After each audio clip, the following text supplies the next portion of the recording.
For 1 second. Right there, see? Whom would you like to fight and where and when? I'd like to fight whoever you think's the best, the #1 man. Ooh, boy. Terrence Crawford got the internet on fire, y'all.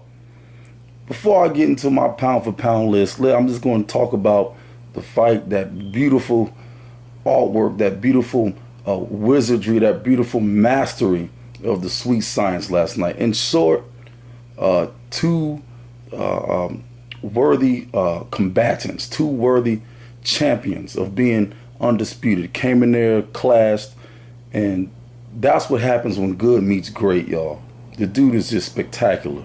He came out southpaw. He's orthodox. Came out southpaw.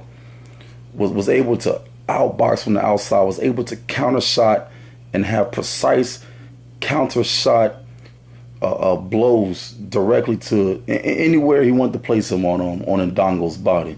I will say that it looked like Ndongo's right front lead leg was hurt. He couldn't move laterally. He kept jumping up and down, like he couldn't plant and move off his front right leg. His ankle, something was wrong. His tendon, his calf, and he was just outclassed. To be totally honest with y'all, he was outclassed. And here's another thing, y'all know from being a combatant, when you go down with a body shot like that, Julius Ndongo is 5'11", y'all, and fighting at 140 pounds, ripped, shredded to the T, body chiseled out. He obviously cut a whole bunch of weight, or he was either weight drained. In my opinion, a man that's 5'11", well, an inch from being 6 feet, fighting at 140 pounds is out of this world. I mean, Floyd Mayweather, what, 5'7", and he fitting to fight at 154, and Ndongo's 4 inches taller than him, and he's fighting at 14 pounds lower than him. I think that body shots, when you're drained like that, when you cut a lot of weight, really does damage. And also, just Crawford just beat him to the punch in every way. Was able to outbox, was able to counter, was able to move laterally, was able to pick his shots. And Ndongo was coming straight in. I don't know what's wrong with his lateral movement. I hope he heals up his leg and and goes up to a comfortable weight that's more comfortable for him. He already has reach. He's a rangy fighter. Strong left hand, comes in. He's ready to bang. Just outclassed. Anywho, y'all, it was beautiful. I jumped for joy. Number love and respect for Ndongo. But like them white boys used to tell us back in the day, go back to Africa. Ndongo, go back to Africa. Back to the gym, son. Ain't no love lost, baby, but go back to Africa. You messing with champs over here, a true undisputed champion. And I hope you do well in your career. Get better, man. Bounce back. All right, y'all, my pound for pound list. Now, I will tell you that I'm biased towards undisputed champions and title holders, boxers who have more than one title. So this list is going to be biased towards that, and of course my own personal bias of fighters that I like. Number 1, pound for pound, baby. You know, undisputed. This is how you become great. This is how you become like Big Crit, a king remembered in time. Terrence Bud Crawford. Shout out to Nebraska, y'all. Corn Huskers. I also did my thing in Omaha, Nebraska back in my grappling days. So shout outs to y'all. Your Omaha Steaks is off the chain, but I'm falling back now because I'm trying to change up my lifestyle. Anywho, number 2, SOG, son of God, Andre Ward. He's got to be at number 2. He scaled through the weight classes. One of the few recent fighters in years, or I think the only, to be able to go to a tournament and wipe everybody out. The man picks and chooses. He goes up in weight. He whoops people down. He knocked out the Crusher. Wherever he goes, he's just a force to be reckoned with. And his talent just shines, baby. Andre, just, man, the intellect, the boxing skill. Y'all, he's like the sun shining on all these light bulbs down here. All right. Number 3, I have El Chacal, Guillermo Rigondeaux. The man is probably the most avoided fighter of the day and maybe in the past decade. Nobody wants to see him. The dude is masterful. The dude, he looked like he's Flash Gordon going up against some goons up there in the ring. The way he's able to move and be in slow motion while these dudes are throwing and missing. He's able to just pinpoint them, whoop their head, and knock them out if he can, or just outclass them like he did Donaire. out Chicago, baby. He's number 3 in my pound for pound. Number 4, I got One Time, baby. Keith One Time Thurman. Florida boy, stand up. Shout outs to y'all. Keith did his thing, got 2 titles. He goes in there. I haven't been liking his style in his past few fights, but he knows how to get the job done. He's in good shape. He knows how to get on that bicycle. He can outbox. He can go in there and slug it out for a few rounds. And when he's swinging for gold, baby. He's swinging to lop your head off. You know, he's having to lay off now, I know, with the injuries, but he did his thing. 2 of the titles. Keith One Time, baby. At number 5, I got Triple G. What's holding him back from being undisputed by fighting Billy Joe Saunders, I don't know. But the dude's a monster. He comes forward. His head is about as big as a damn watermelon. He can dish out massive punishment. He can take punishment. He comes forward. He reminds me of the Terminator or something. Triple G, baby. He got the power. The fighters in him. Even though I think that Danny Jacobs fought him to either a draw or a split decision victory. But that's neither here nor there. His next fight I'm definitely watching. Big ups to Triple G, baby. Number 5. Number 6, I got the Young Truth. Errol the Truth Spence, y'all. Do you see the way he dismantles opponents? Everybody from, what's your boy? That Pacquiao knocked down 6 times but couldn't get rid of. The dude from New York. I'll think of his name later. But him, the dude used to be an ex-kickboxer. Friggin', no, he didn't fight Collazo. What's the dude? What's the dude? Bendu. Damn. Leonard Bendu. Buntu. The dude that was from, that was undefeated until he fought Thurman, and then Spence got rid of him. And then, damn, this is bad. I'm losing. I'm forgetting like this here, but Kell Brook, wow. Ooh, made Special K really look like he needed to be in Special K the way he did him. Busted up his eye socket. I mean, the dude just comes forward and he just, his stamina, his power, you can tell he's a hungry young lion. And I love to see him fight. So, as of right now, we got Crawford number 1, Ward number 2, Rigondeaux number 3, Thurman number 4, Triple G at number 5, Spence at number 6. Number 7. You might be surprised, but you gotta have the heavyweights up there because without them, there will be no reason for the pound for pound. I got AJ, Anthony Joshua. And the reason why I got him above my next selection is because he holds 2 titles and he knocked off, even though an Asian champion, but he knocked off the great Vladimir Klitschko. AJ, you're doing your thing, baby. You showed guts in that last fight. You came through, persevered, and got the KO. You're undefeated. You're strong. You shoot. You're representing UK on the map, baby. Shout outs to England and Ireland and all them places over there. Number 8, I got the Bomb Squad, Bronze Bomber. You know what I'm saying? Coming from a great heritage, a great history. You know what I'm saying? Tuskegee. You know what I'm saying? Tuscaloosa. Joe Louis, the Brown Bomber.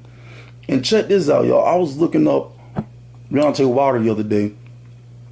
You know, I'm from the South, so I always give shout outs to the South first. I got to continue that series on champions from the South. But y'all, check this out. Tuscaloosa, either in Creek or Choctaw language, means something like a black warrior or black king or something. Y'all Google it. It'll come right up. I couldn't believe it. This shit shocked the shit out of me, man. I wasn't even looking for that. I was just looking up, his hometown and the gym, the newfound boxing gym that just started out there recently in Tuscaloosa within the past 15 years. And I just came across, I saw it, the heading, I clicked on it, and I said, daggum, Tuscaloosa means either black warrior or black champion, something like that, or black king. Now, hell, I started looking into other stuff in the Creek language. And Tuskegee means like black fighter. Shout outs to the Tuskegee Warriors of old from World War II, the Tuskegee Airmen, Red Wings, Red Tails. But anywho, that's number 8. Bronze Bomber Wilder, man, he's getting opponents out of there. It seems like the more he pushes for fights, the less he can get them. He already don't whoop down his mandatory, Romain Stavern. And by the way, he's the only dude that he stepped in the ring against and hasn't knocked out. But we got to get on the bigger and better things, baby. Who wants to step in with Bomb Squad? Who got the heart to step in there with Deontay Wilder? We'll see sure enough in the near future who's going to step in. I would love to see him fight Ortiz. I would love to see him fight Anthony Joshua. I would love to see him fight Joseph Parker. I would love to see him fight whoever, you know what I'm saying, whoever got the heart to step up in there. Dillian White, any of these dudes, man. Any of them. All right, that's number 8. Number 9, y'all, I can't leave him out. I got to put him in there because of his resume. And I think he's doing some diva stuff, maybe because of Oscar. But Canelo, I was about to combine Saul Canelo Alvarez, y'all, and number 9. The dude's put in work. He's been putting in work since he was a teenager. The resume is awesome. He's fought the best. Everybody from Kirkland to Lara to Trout to Mother Flush and to Mayweather to Sugar Shane.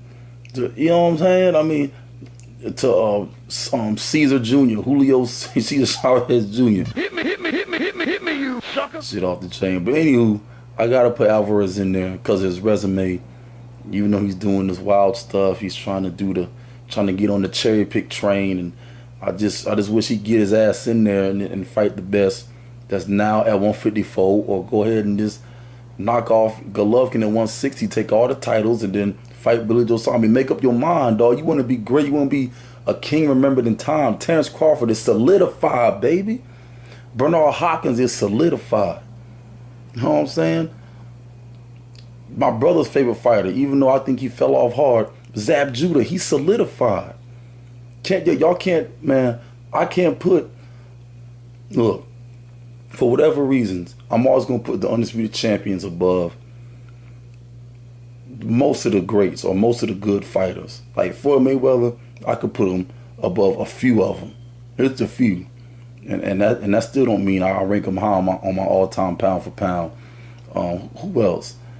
Like Guillermo Rigondeaux. I mean, hell, he can't catch a fight, but I would rank him among some of the undisputed greats at the moment. You know, I had to sit down and think and look at, history and fights and competition, all that good stuff. But anyway, let's go ahead and get to number 10. I hear a lot of talk about old-time great fighters.